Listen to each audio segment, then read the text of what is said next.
Hello everyone. বাংলাদেশে Chinese মোটরসাইকেলগুলো নিয়ে মানুষের একটা ভুল ধারণা আছে যে চাইনিজ মোটরসাইকেলগুলো মনে হয় ভালো সার্ভিস সাপোর্ট পাওয়া যায় না। সেই ধারণাকে অনেকটাই বদলে দিয়েছে লিফান, জিপিএক্স ডেমন এবং টারো জিপির মতো মোটরসাইকেলগুলো। তারই ধারাবাহিকতায় অলরেডি সিএফ মোটো তাদের হায়ার সিসির বাইকগুলোকে বাংলাদেশের বাজারে লঞ্চ করেছে। কি ধরনের ফিচার তারা অ্যাড করতেছে সেই বিষয়গুলোকে আজকে আপনাদের সামনে তুলে ধরবো। আজকে আমার ডেস্টিনেশন হচ্ছে সিএফ মোটো মিরপুর আউটলেটে। সন্ধ্যার আগে আগে আশা করি খুব বেশি রাত হবে না সেখানে পৌঁছাতে।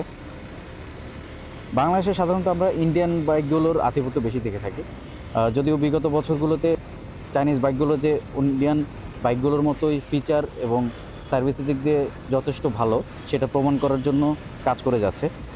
তবে বেশি সমস্যাটা হয় বাংলাদেশে যারা লোকাল ডিস্ট্রিবিউটর কিংবা পার্টনার যারা থাকে, তারা যথেষ্ট পরিমাণ পার্টস অ্যাভেলেবেল করতে পারে না, সার্ভিসগুলোকে সব জায়গায় পৌঁছে দিতে পারে না।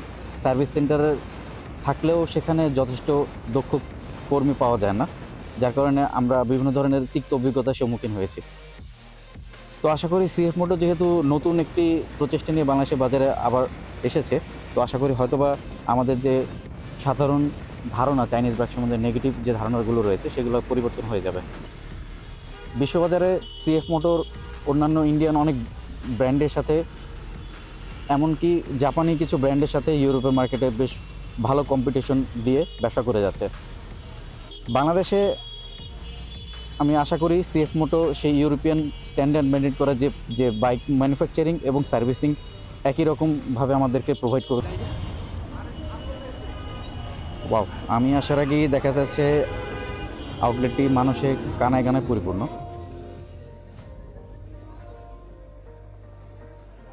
হ্যালো এভরিওয়ান, আমি এসেছি সিএফ মোটর মিরপুরের শোরুমে। এখানে অলরেডি আমরা জানি রিসেন্টলি কয়েকটা বাইক লঞ্চ করা হয়েছে, SR300, SR250 এবং এছাড়াও আরেকটি মডেল নেকেড ভার্সনে লঞ্চ করা হয়েছে, সেটা হচ্ছে NK250। সো এছাড়াও আরও কিছু বাইক সিএফ মোটর বাংলাদেশের বাজারে আনতে যাচ্ছে।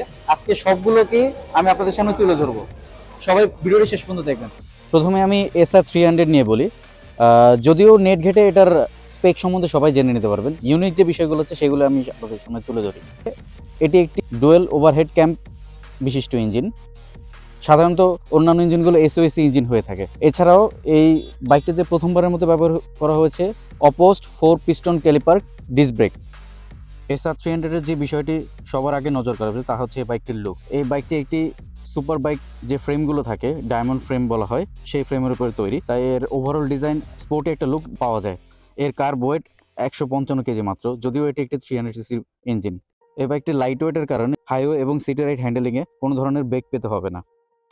এছাড়াও বাইকটি ফ্রন্টে 300 মিলিমিটার সিঙ্গেল ডিস্ক, যেটা অপোস্ট 4 পিস্টন ক্যালিপার সমৃদ্ধ, এবং পেছনে 220 মিলিমিটারের single disc single piston floating caliper সম্বলিত, যা ব্রেকিং পারফরমেন্সকে অন্য লেভেলে নিয়ে গেছে। স্ট্যান্ডার্ড হিসেবে ডুয়েল চ্যানেল ABS রয়েছে। এই বাইকটি নেবুলা ব্ল্যাক এবং নেবুলা হোয়াইট দুইটি কালার ভ্যারিয়েন্টে অ্যাভেলেবেল রয়েছে। কালার কম্বিনেশন, স্টিকারিং, হ্যান্ডেল বার, সুইচ গিয়ার, এমনকি টায়ারের প্যাটার্ন সবগুলোই অসাধারণভাবে ডিজাইন করা হয়েছে। বাইকটি যদিও অ্যাফোর্ডেবল প্রাইসে অফার করছে, কোথাও বাইকটিকে চিপ মনে হয় না। এরপরে যেটা নিয়ে বলবো তা হচ্ছে SR250। এটি একটি 248cc ডিওএসসি লিকুইড কুল বিশিষ্ট ইঞ্জিন। এই বাইকটিতেও SR300-এর মতোই ডুয়েল চ্যানেল ABS রয়েছে, USD ফর্ক সাসপেনশন রয়েছে, এবং শুধুমাত্র এক্সস্ট এবং কিছু জায়গাতে পার্থক্য ছাড়া মোস্ট অফ দ্য কেসে SR300-এর সাথে অনেকখানি মিল রয়েছে। এটার স্পোর্টি ডিজাইন এবং আন্ডার বেলে এক্সস্টের কারণে এই বাইকটাকে অনেকটাই স্লিক করেছে SR300-এর তুলনায়। এছাড়া বাইকটির পাওয়ার টু ওয়েট রেশিও অনেক ভালো, প্রায় 28 bhp প্রডিউস করে। সুতরাং এই বাইকটি থেকে অন্যান্য 250cc বাইকের থেকে বেশ ভালো পারফরমেন্স পাবেন বলে আশা করি। বাইকটি নেবুলা ব্ল্যাক এবং নেবুলা হোয়াইট দুটি ভ্যারিয়েন্টে অ্যাভেলেবেল রয়েছে। এরপরে রয়েছে SR250 বাইকটির নেকেড ভার্সন 250 NK। এটি SR250-র সাথে ইঞ্জিন, ব্রেকিং সিস্টেম এবং অন্যান্য জায়গাগুলোতে মিল থাকার পরেও কিছু জায়গাতে এটার পার্থক্য রয়েছে। 250 NK একটি single cylinder 4 stroke liquid cool 4 valve DOHC engine, যেটা ম্যাক্সিমাম 27.5 bhp পাওয়ার প্রডিউস করে। 292 mm single disc opposed 4 piston caliper রয়েছে, পিছনেও single disc single piston floating caliper রয়েছে, উভয় চাকায় রয়েছে ABS। NK-তে 150 মিলিমিটার গ্রাউন্ড ক্লিয়ারেন্স পাওয়া যায়, curb weight 151 kg. Athens blue এবং নেবুলা ব্ল্যাক এই দুইটি কালার ভ্যারিয়েন্টে অ্যাভেলেবল রয়েছে।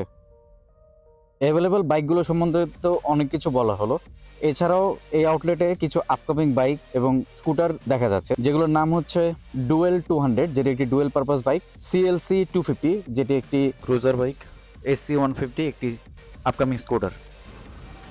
তো আজকে এখান থেকে বিদায় নিচ্ছি। আশা করি সিএফ মোটো যে বাইকগুলো বাংলাদেশের বাজারে নিয়ে এসছে সেগুলোর proper service, parts availability ensure করবে। আমরা কনজিউমার লেভেল থেকে আরও চাই বাংলাদেশের বাজারে হায়ার সিসির এই বাইকগুলো আসুক এবং তাদের বেস্ট আউটপুটগুলো আমাদেরকে প্রোভাইড করুক, যাতে করে আমরা কনজিউমার দিক থেকে তাদের বাইকগুলোকে অনেক দিন ব্যবহার করতে পারি এবং আমাদের মাউথ অ্যাডভার্টাইজমেন্টের কারণে আরও বেশি মানুষজন এই চাইনিজদের বাইকটি গ্রহণ করুক। সেই আশা নিয়ে আজকে বিদায় নিচ্ছি। দেখা হবে নেক্সট ভিডিওতে। আজকের মতো টাটা।